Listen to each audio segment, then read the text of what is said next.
ఎట్లా 50 రన్నులు చేస్తే half century కొట్టిండు అని సప్పట్లు కొట్టుకుంటూ సంబరాలు చేస్తాము. తక్కువ బాలల్లా ఎక్కువ రన్నులు కొడితే తోపు తురుము అంటాం కదా. ఇక ఇప్పుడు రేవంత్ సార్ను కూడా గట్లనే అనాలే కావచ్చు. సారు క్రికెట్ ఆట ఎప్పుడు ఆడే అని అనేరు.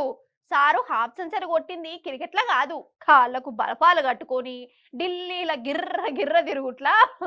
గా రేవంత్ సారు మలోమల్గా ఢిల్లీకి పోయిండు కాదు, ఇది విజయవంతంగా 50వ సారి, అది కూడా 20 అంటే 20 నెలలల్లా. ఇది ఒక రికార్డు. పబ్లిక్ పైసలతోని గిన్నిసార్లు పోవడంటే చిన్న ముచ్చట్నా. అందుకే ఇక అర్ధశత దినోత్సవ వేడుకలు చెయ్యాలే కావచ్చు. గాంధీ భవన్లా కేకులు కూడా కోసుకుంటారు అయి ఉండాలే. ఏ గట్లంటవేందమ్మా, రేవంత్ అన్న ఢిల్లీకి పోయిండంటే మనకేమన్నా పట్టుకొచ్చేది అందుకే పోయిండు కావచ్చు అని ఇంకా ఎవరన్నా అంటారా ఏంది? అట్లా అనుకోకూరి. చెయ్యి పార్టీ లీడర్లే కిస్సు కిస్సు నవ్వుతారిగా మీరు గనక ఇంకా గట్ల నమ్మకం పెట్టుకుంటే గనక. ఇక పారి సారు వారి ఢిల్లీ టూర్ ని చూద్దామట కానీ మనం నడురి. శతదినోత్సవం దిక్కు పరుగులు పెడుతున్న రేవంత్ అన్న ఇక సంబరాలకు రెడీ అవుతున్న షేపాటి లీడర్లు ఇక గిట్లనే చెప్పుకుంటారై ఉండాలి. సారు వారు మళ్ళా ఢిల్లీకి పోయిండోళ్ళా. ఇది 50వ సారి. మరి కొట్టూరి సప్పట్లు ఎయ్యూరి ఇరతాళ్ళు. సారు ముఖ్యమంత్రి అయినాక 20 అంటే 20 నెలలనే 50 సార్లు పోయిండంటే చిన్న ముచ్చట్నా మరి.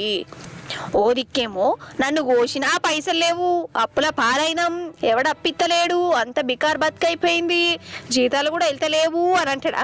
ఇంకో దిక్కేమో సార్ వారు కోట్ల రూపాయలు ఖర్చు పెట్టి ఢిల్లీకి టూర్ల మీద టూర్లు ఎత్తనే ఉన్నాడు. మరి గన్నిమట్ల పోతుండో మనకేమైనా అక్కడికత్తుందా, ఏమైనా వటకత్తాండా అంటే గుండు సున్నా కోడి గుడ్డు.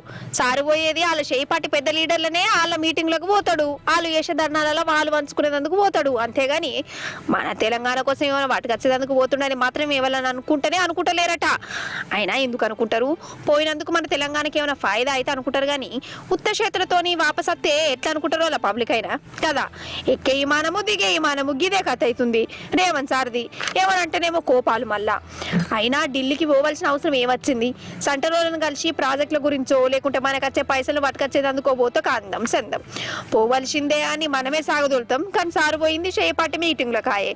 ఏమన్నా స్కీమ్ పెట్టాలన్నా ఢిల్లీ పెద్దలను అడగాలి, ఎవరన్నా మంత్రిని చేయాలన్నా ఢిల్లీ వాళ్ళ పర్మిషన్ తీసుకోవాలి, ఏదైనా ఓపెనింగ్ చేయాలన్నా ఢిల్లీ కాడికి వెళ్ళే పచ్చ జెండా రావాలి. అంతా ఢిల్లీ ఢిల్లీ ఢిల్లీ.